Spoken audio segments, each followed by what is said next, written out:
Vatosovo ústredné učenie sa točí okolo princípov kreatívnej vizualizácie, sily myslenia a zákona príťažlivosti. Veril, že jednotlivci majú v sebe prirodzenú schopnosť transformovať svoj život a dosiahnuť svoje túžby prostredníctvom zosúladenia svojich myšlienok a činov s univerzálnymi princípmi. Jedným z najdôležitejších Vatosových kľúčových pojmov je koncept istou cestou. Podľa Vatosa istá cesta zahŕňa udržiavanie jasného mentálneho obrazu svojich túžob v prítomnosti, udržiavanie neochvejnej viery v ich realizáciu a prijímanie inšpirovaných krokov na ich dosiahnutie. Zdôraznil, že je dôležité kultivovať myslenie hojnosti a prosperity namiesto toho, aby sme sa zaoberali nedostatkom. Učil, že využívaním sily podvedomia prostredníctvom pozitívnej afirmácie a vizualizácie môžu jednotlivci prejaviť svoje túžby a vytvoriť si život, aký si predstavujú. V obrovskom priestore vesmíru existuje bezhraničná hojnosť všetkého, ktorá čaká na využitie.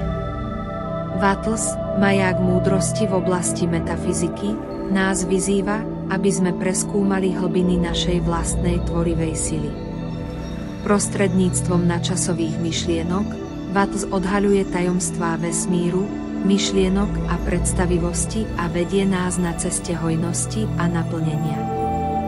Vo svojej žiarivej próze odhaľuje, že v každom z nás leží semienko veľkosti, ktoré čaká na to, aby rozkvitlo do plnosti našich túžob. S neochvejnou vierou a neochvejným odhodlaním sa vydávame na cestu seba poznania, vyzbrojení vedomím, že naše myšlienky formujú našu realitu.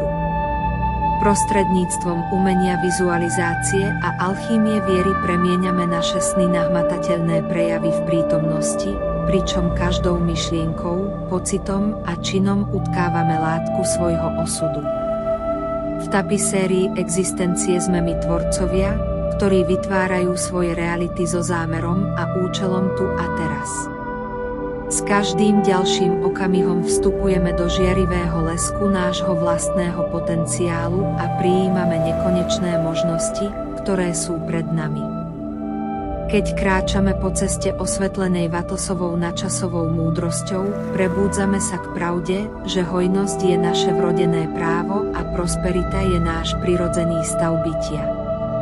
S vďačnosťou nad mentálnym obrazom v prítomnosti a odhodlaním v duši stojíme ako tvorcovia našej reality a vytvárame budúcnosť naplnenú nekonečnými požehnaniami a nekonečnými príležitosťami.